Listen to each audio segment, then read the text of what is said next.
Hey buddies, Mr. Pugly here, coming at you another Borderlands 3 video. Today I'm going to be showing you the weekly giveaway items that we're going to be giving away over our Discord. If you guys don't know, we give away god roll items or certain items that allow you to enable a certain build for PlayStation, Xbox, and PC players away for free pretty much. All you have to do is join my Discord and just make sure you're subbed. If you're not subbed, unfortunately, you cannot gain any items. Before I show the items, don't forget to like, comment, subscribe, and follow me on Twitch on the top right. You have no idea how much helps me out, and let's get into it. Legendary? Whoa! No way, dude!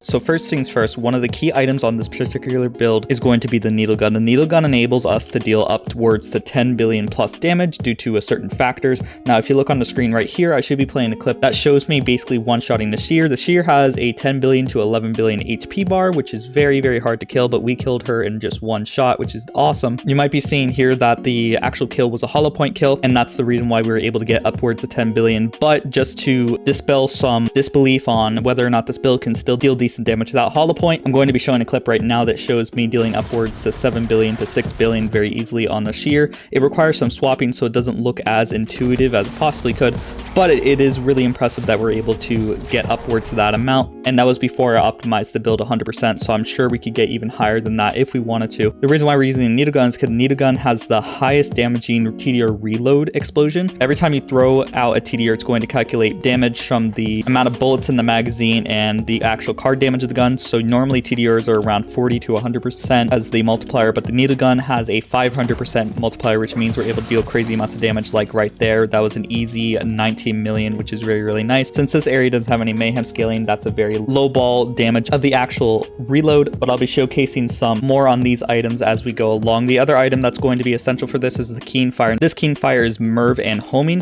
which means that whenever we reload it, it's going to spawn multiple things and home onto the target. It spawns up to 3. So the Keenfire is one of the best mobbing tools, while the needle gun is the best bossing. So you have both bossing and mobbing weapons right here whenever you need it. On top of that, I'm going to be gifting a Minesweeper of 5, fire and a skag den, splash damage, action skill damage, and weapon magazine size. Weapon magazine size obviously allows us to deal more damage with the TDR. Action skill damage makes fire and a skag den deal more damage because we're dealing splash damage. That's very essential, and splash damage allows us to deal more damage overall. I did some calculations last night, and unfortunately, if we instead had grenade damage as opposed to weapon magazine size, we would be able to increase our total DPS by 7%, but that's completely okay, and I'm okay with admitting some of my mistakes, but this is still a very optimized secondary stats on this. Luckily, the Minesweeper is able to proc when you throw a TDR at the enemy, because the TDR can explode with a crit or even proc pull the holy pin on Moze, which is a 30% chance on critting on the actual enemy if it's a body shot, and TDRs can crit naturally as well if you hit the head,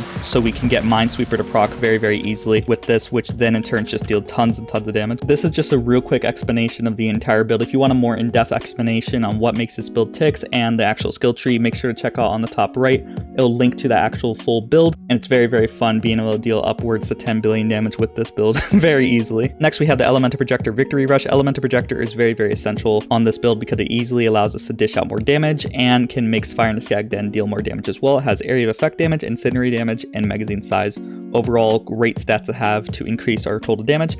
Next, we have the Eats Piss grenade. The actual grenade itself doesn't matter. What really makes this build tick is when the action skill is active, grenade damage is increased by 150%. So you see here our TDR Chucks deals up to 10 million just baseline, but if I were to activate Iron Bear, the anointment will proc, and then we'll be able to deal a lot more damage on top of that. You see right there, we're able to deal upwards to 56 million, but of course we also have Revolter, but trust me, that anointment's very, very essential. And before I showcase this build in action, remember, if you want these items, you just have to be subbed, and check out my Discord on the top right so you can actually join and get these items. There's going to be a channel called Pugly's Depot. There's ones for PlayStation and Xbox and PC, so make sure you go to the right one and ask for the items that you want. There'll be a pinned message showing all of the items that you can actually get for the week. And next, let's head over to the field to actually show you how much damage this can do. So right off the bat, I'm going to throw out some TDRs, and you'll notice that each Chuck one-shots these guys. That activated a hollow point because of Minesweeper.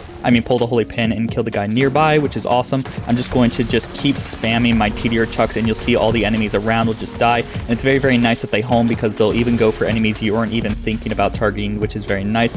Now, if you were to get too close to the enemy, you'll notice that you will die very, very easily because it deals so much damage, but you don't have to worry about that because it homes to other enemies and just deals so much damage in total you're able to just get back up very, very quickly. And we cleared the first section very, very easily. I'm just going to throw some of my TDers over here at the Kraken, and the Kraken should die pretty quickly. Normally I use a corrosive variant, but I'm only using my shock variant of this SMG, so the damage wasn't as high as it could possibly have been, but still we're able to kill it very quickly. And next we're just gonna go fight the Valkyrie squad. I'm just gonna toss one TDer, and then it's going to immediately get rid of their immunity phase. I'm not even using Guardian Angel at this point, so in theory we could even deal more damage than we are at the moment, but that's okay. I'm just going to keep on trucking on with what we got because we're able to kill all these guys very, very easily despite us not using Guardian Angel. And now that those guys are done, I'm going to swap over to the Guardian Angel and one-shot this dude. So that was very, very easy. And then the next mob is going to spawn, and we're just going to instantly clear them like that. Next guy's going to spawn. I'm going to swap over to Guardian Angel, and that guy's done as well. See, this build just deals so much damage. It's very easy to one-shot pretty much everything with this build. So I'd highly recommend trying this out. This is your chance to now to try this build out, and I'd highly recommend it because it's just fun and like really powerful to play around with. And it's kind of does the build kind of works for itself because you just throw out the TDers and then the Merv does all the rest of the work, which is awesome. And then finally, let's just finish the Valkyrie squad by just throwing one needle gun out for each one of them. I'm not even going to swap over to Guardian Angel, and these guys are going to down very easily right there. And that's pretty much it. This is a very fun build, so make sure you try it out. And if you want the full showcase on this build, make sure to check it out on the top right. And as always, a big shout out to the members who make these videos possible. We got Galaxy, Jason Noodles, Clairvoyance, and 31bar70. These are people who support me as little as $5 a month, and you can also support me by clicking the link in the comments and description or on the top right to become a member. The more of you that become a member, the closer I can get to become full-time, which then allows me to make more videos for you guys. So make sure to do that if you're able to. You have no idea how much helps me out. And as always, don't forget to like, comment, subscribe, and I hope you all have a great day. Bye-bye. And the last shall be first to immerse in a pass out heat, facing him out with a moxie melt till he woke up drowning in tchotchke hell. War in a cave with a torch on a wall, then a window arrangement of porcelain dolls.